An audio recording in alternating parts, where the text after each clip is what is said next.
दोस्तों, क्या आपको पता है ये हमारे 18 से 30 साल के एज ग्रुप की कम्युनिटी जिनको भी आजकल प्यार हो जाता है, उनमें से 70% लोगों का ब्रेकअप 1 से 2 साल के अंदर हो जाता है।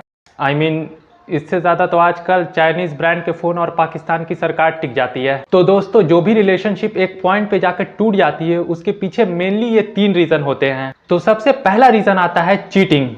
और मैक्सिमम रिलेशनशिप में ये देखा गया है कि चीटिंग मेनली लड़के करते हैं, क्योंकि लड़कों का प्यार सडन इंक्रीज होता है और इंटीमेसी पॉइंट पर पहुंचने के बाद वापस से डिक्रीज भी होने लग जाता है। और इसके पीछे लड़कों का टेस्टोस्टेरोन हार्मोन एक इंपॉर्टेंट रोल प्ले करता है, क्योंकि जब लड़कों का ग्राफ इंक्रीज हो रहा होता है तो ये इंटीमेसी अचीव करने के लिए बड़े बड़े इमोशनल वादे कर देते हैं और लड़कियां इन्हीं इमोशनल वादों में बह जाती हैं। एंड आफ्टर अचीविंग इंटीमेसी, लड़कों का प्यार जैसे ऊपर की तरफ गया था वैसे ही 2-4 मंथ में नीचे की तरफ आ जाता है और फिर ये ग्राफ किसी दूसरी लड़की के लिए ऊपर जाता है जो पहली वाली से ज्यादा डायनेमिक और ज्यादा गुड लुकिंग हो।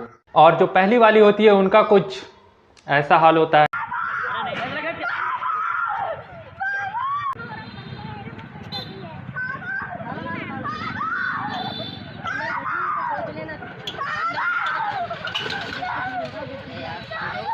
चीटिंग सिर्फ लड़के ही नहीं, लड़कियां भी करती हैं जब उन्हें इंटीमेसी थ्रिल नहीं मिलता है या फिर उन्हें पहले जैसा अटेंशन नहीं मिलता है रिलेशनशिप में। इन दैट केस उनके अंदर इमोशनल वॉइड और कह सकते हैं खालीपन आ जाता है। और अगर कोई गुड पर्सनालिटी वाला इंसान उनके लाइफ में आकर ये इमोशनल वॉइड को भर देता है तो उनकी सारी फीलिंग अपने पार्टनर से हटकर उस इंसान की ओर शिफ्ट हो जाती है और पहले वाले पार्टनर से ब्रेकअप हो जाता है। दूसरा रीजन आता है दोस्तों loss of trust. Trust lose होता है लो कमिटमेंट और नीड फॉर वैरायटी की वजह से।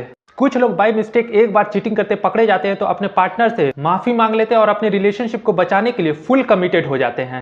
वहीं दूसरी तरफ कुछ लोग ऐसे होते हैं जो बार बार चीटिंग करते हैं, पकड़े जाने पर भी चीटिंग करते हैं और अपने पार्टनर को मैनिपुलेट करते रहते हैं और धीरे धीरे उनका ट्रस्ट लूज कर देते हैं। और फिर एक ऐसा पॉइंट आ जाता है जब उनके पार्टनर को समझ आ जाता है कि ये इंसान जैसा ऊपर से दिखता है एक्चुअली में वैसा है नहीं।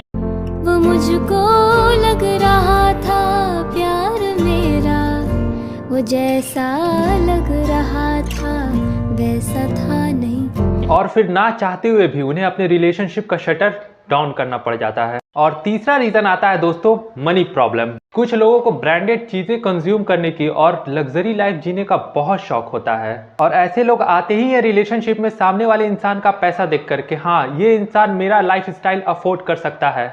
पर फिर कुछ साल में ड्यू टू सम रीजन उनके पार्टनर की इकोनॉमिक कंडीशन वीक हो जाती है और फिर वो उस लेवल के लाइफ स्टाइल को मेंटेन करने के कैपेबल नहीं रह जाते हैं, जिसकी वजह से नोक झोंक बढ़ती जाती है और फिर एक दिन ऐसा आता है जब उस रिलेशनशिप का द एंड हो जाता है।